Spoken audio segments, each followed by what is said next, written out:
Okay, let's start with the Faraday second law. जैसा कि मैंने आपको बताया था, देखो ध्यान दो, अगर हमारे पास जैसे दो कोई इलेक्ट्रोलाइटिक सेल्स हैं, डिफरेंट इलेक्ट्रोलाइट्स उनमें, अगर इनको हम सीरीज में जोड़ के इक्वल अमाउंट ऑफ इलेक्ट्रिसिटी इनमें से पास करें तो जो इलेक्ट्रोड्स पर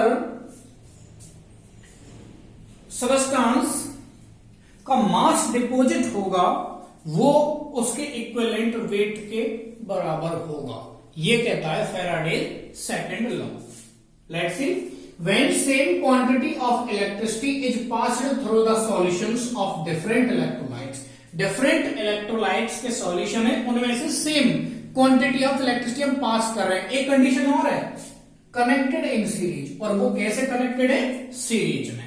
Then the mass of the substance produced at electrodes, जो इलेक्ट्रोड पे मास डिपोजिट होता है, मींस प्रोड्यूस होता है, is directly proportional to their equivalent weight, और वो अपने इक्विवेलेंट वेट के डायरेक्टली प्रोपोर्शनल होगा।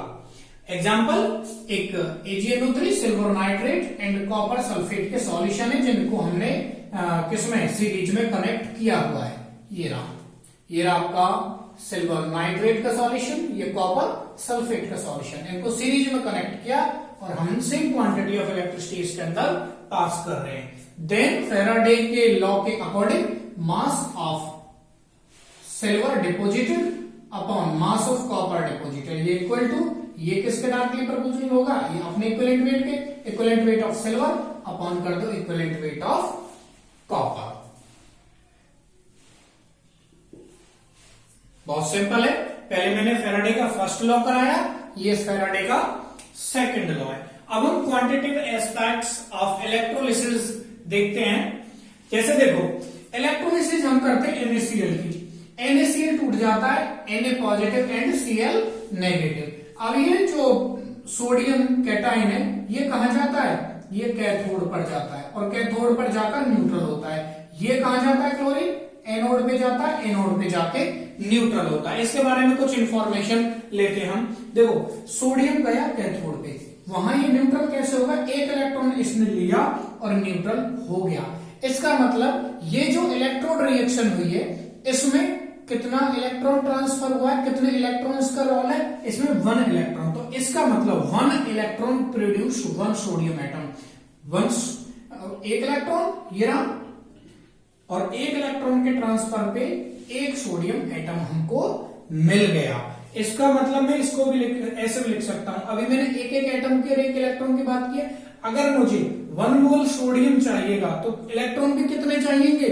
1 मोल। सो 1 मोल electrons will produce 1 mole sodium. अगर हम क्लोरीन की बात करें, ध्यान दो, क्लोरीन एनोड पे जाता है, एनोड पे अपने अंदर से एक इलेक्ट्रॉन निकाल देता है, क्लोरीन में बदल जाता है एटम में।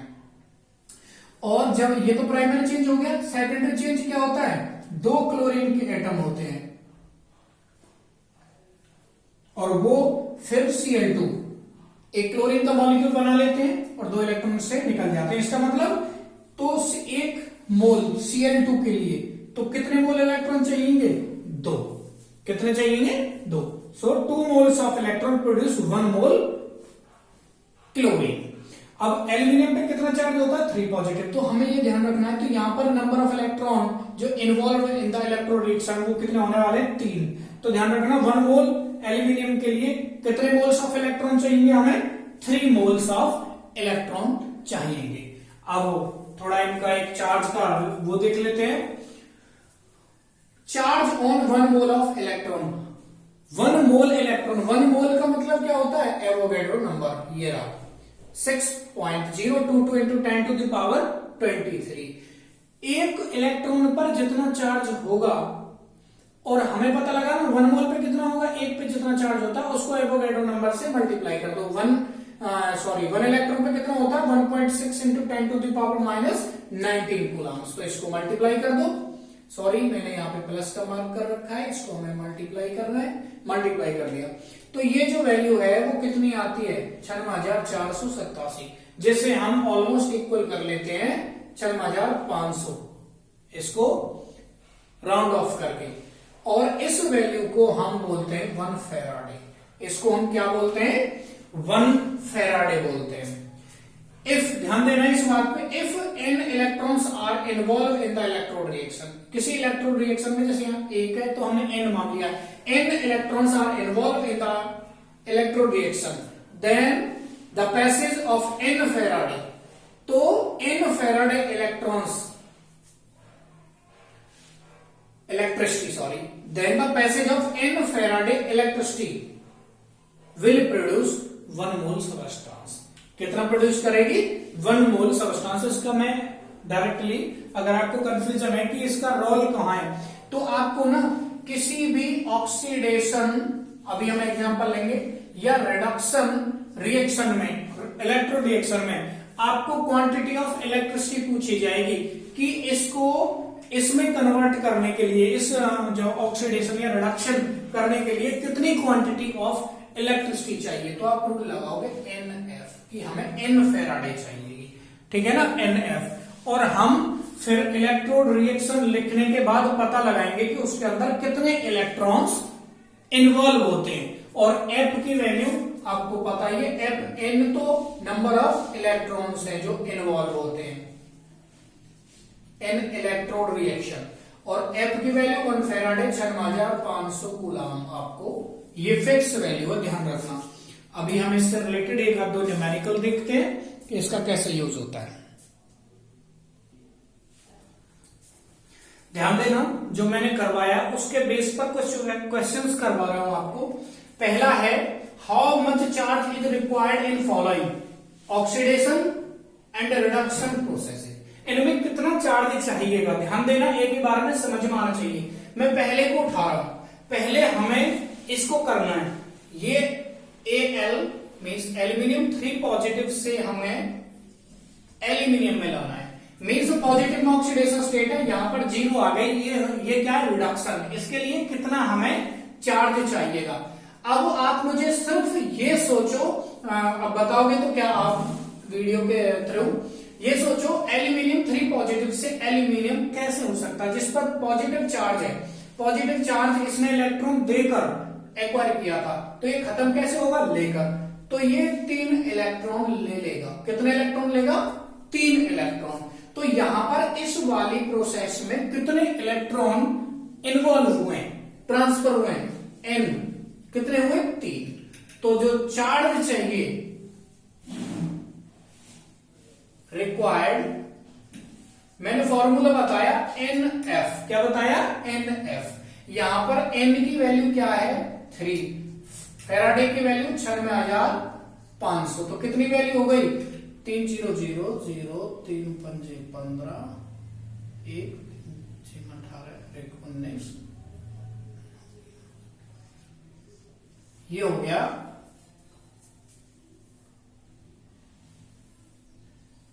2,89,500 कूलम्स। हो गया सिंपल। दूसरा मैं ले रहा हूं, ध्यान देना, MnO4 नेगेटिव को कन्वर्ट करना है हमको Mn2 पॉजिटिव में। अब देखो हम कैसे पता लगाएंगे, यहां पर सिंपल सा वे बता रहा हूं आपको, ये है MnO4, यहां पर आपको ये है मैग्नीज, इसको 2 पॉजिटिव के ऑक्सीडेशन स्टेट में लाना है, तो हमें यहां पर पता होना चाहिए इसकी ऑक्सीडेशन स्टेट कितनी है। हमें नहीं पता, यहां इसके मान लो X प्लस ऑक्सीजन की कितनी होती है भाई, -2। ऑक्सीजन है कितने टोटल, 4, इज इक्वल टू ऊपर जो चार्ज दे रखा है उसको इधर रख लो, -1। तो X माइनस प्लस माइनस, 4 दूनी 8, -1, ठीक है इधर, and x is equal to -1 plus 8, तो ये क्या हो गया आपका 7 आ गई ऑक्सीडेशन स्टेट। यहां पर इसमें कितनी आ गई, +7 आ गई ना। +7 आने का मतलब है, और इसको तुम्हें कन्वर्ट करना है +2 में। जब +7 से +2 कब कन्वर्ट होगी, जब इसके अंदर 5 इलेक्ट्रॉन ऐड होंगी, तो इसका मतलब n की वैल्यू कितनी आ गई, 5। तो लगा दो फॉर्मूला NF का, 5 इंटू 96,500, तो कितनी आ गई, 500 25, 5 30 और 2 32, 3 9 36 और 3 48, ये कूलम्ब्स आ गई। ठीक है, अब मैं, ये था रिडक्शन वाले, अब मैं इन दो को ले रहा हूं एग्जांपल्स को। 1 मोल ऑफ, ये सी का आंसर ले रहा हूं, तो आपको FeO को कन्वर्ट करना Fe2O3 में। तो आपको यहां कुछ आइडिया सा नहीं मिल रहा है, तो ध्यान देना, ऑक्सीजन की -2 होती है, तो यहां पर आयरन की है +2, ये चीज ध्यान दो। Fe2O3 इसमें कन्वर्ट है, इसमें आयरन की ऑक्सीडेशन स्टेट कितनी है इसकी निकाल लो, ऑक्सीजन की हमें जनरली पता होता है। तो FeX कितने हैं, X 2 है तो इंटू 2 करो, प्लस ऑक्सीजन की कितनी है -2 होती है, इंटू 3 करो, इज इक्वल टू कुछ नहीं ऊपर चार्ज 0 करो, तो ये हो गया 2x, और ये माइनस प्लस -6 हो गया, होती है 6, इज इक्वल टू 0। तो 2x is equal two plus के 6 हो जाएंगे, और x इज इक्वल टू 6/2 कितना आ गया, 3 आ गया। इधर क्या है, +3 ऑक्सीडेशन स्टेट आ गई आयरन की। तो इसका मतलब क्या होता है, देखो अब सिंपल इसको मैं ऐसे लिख सकता हूं, आयरन की +2 थी ऑक्सीडेशन स्टेट, इसको कन्वर्ट करना है +3 में। +2 +3 में कब कन्वर्ट हो सकता है, जब अपने अंदर से ये एक इलेक्ट्रॉन और निकाल दे, यहां पर ऐड किया मैंने, एक इलेक्ट्रॉन और निकाल देगा तो +3 में कन्वर्ट हो जाएगा। इसका मतलब N इज इक्वल टू 1, तो इसका मतलब कितना चार्ज चाहिए, NF 1 इंटू 6500, तो ये आंसर आ जाएगा 6500 कूलम्ब्स। ठीक है, नेक्स्ट एग्जांपल आपको ध्यान देना है, क्या है नेक्स्ट एग्जांपल है 2 मोल्स ऑफ H2O को कन्वर्ट करना है O2 में। ठीक है, अब मोल्स को मैं बाद में लिखता हूं, पहले H2O को समझ लो आप। H2O, ठीक है, इसको O2 में कन्वर्ट करना है।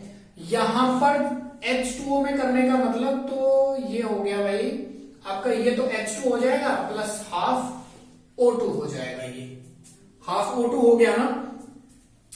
तो इसके चार्ज पे क्या फर्क पड़ा, यहां पर कितना है 2 नेगेटिव चार्ज है, ऑक्सीजन की ऑक्सीडेशन स्टेट कितनी है यहां पर 2 नेगेटिव, तो यहां पर वो 2 नेगेटिव खत्म हो गई, इसका मतलब N कितना रहा 2, यहां पर देखो O2 में कितनी हो गई 0, तो कितना चेंज आया है 2 का, तो इसका मतलब 1 मोल H2O कितना चाहिएगा चार्ज, N की वैल्यू 2 है तो 2F चाहिएगा, 1 मोल के लिए कितना चाहिएगा 2 फेराडे, और पूछा हमें कितने के लिए 2 मोल्स। बुक में बहुत सारा ये बखेड़ा करके दे रखा है चार्ज वार्ज, मैंने बहुत सिंपल आपको डायरेक्ट बताया है। 2 मोल के लिए कितना, जब 1 मोल के लिए 2 फेराडे चाहिए तो 2 मोल के लिए 4 फेराडे, इसका मतलब 4 इंटू 6500, तो ये कितना हो गया 400 400 4 पंजे 20, 2 4 6 24 और 2 26, 4 9 36 और 2 38, इतने कूलम्ब्स चाहिए। ये जो मैंने अभी क्वांटिटी ऑफ इलेक्ट्रिसिटी जो फेराडे के लॉज से निकल कर आए थे, वो कुछ न्यूमेरिकल तो क्या नॉर्मल से कभी कभी पूछ लिए जाते हैं, तो ढंग से करना है इनको। एक क्वेश्चन और ले लेते हैं, how much coulombs of electricity required